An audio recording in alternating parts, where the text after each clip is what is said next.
Hindi lahat ng nakamotor kamote. Let me say this clearly mga pring. Hindi lahat ng nakamotor kamote. Pero aminin natin, kunti lang ang dahilan kung bakit nasisira ang image nating lahat. And today, I'm not here to insult anyone. Hindi rin ako perfect rider mga pring. But if you're watching this, chances are ayaw mo ring matawag na kamote. So stay with me because this video might change how people see you on the road. Pring, rider a motorcycle is not just about speed, not about loud pipes, and not about flex. Pring, it's all about discipline. Because the moment you ride, you represent every riders on the road. One mistake, lahat tayo damay sa husga. So let's be real mga pring. Kamote is not about the brand of your bike, not about the displacement, and not about age. Pring, kamote is a behavior. You can be on a big bike and still kamote. You can be on a 110cc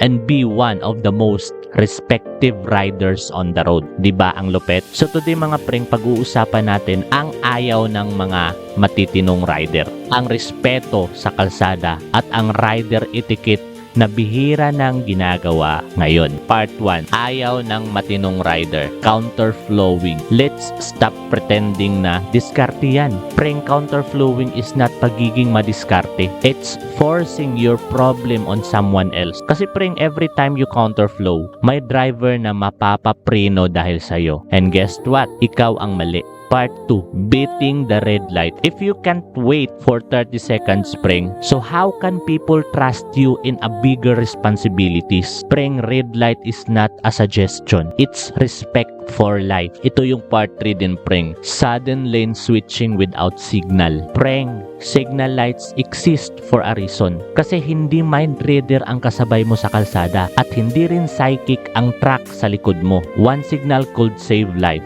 Maybe yours. So Pring, here's the truth nobody wants to say. Kamote culture exists because walang nagko-correct. Tahimik ang matitino, maingay ang pasaway. So ang napapansin, yung mali. But Pring, if you're watching this, you can be the example. Rider etiquette, what real riders do mga Pring? Give way even you're right. Because pride is heavier than a helmet mga Pring. Respect pedestrians. Pring, they are not obstacles. They're people. Slow down Pring in residential areas kasi may bata, may aso, at saka may buhay. And also, wear proper gears. Hindi para magyabang Pring, kundi para umuwi ka ng buo. Pring, strong riders don't need to prove anything. They don't race strangers. They don't react to ego challenges.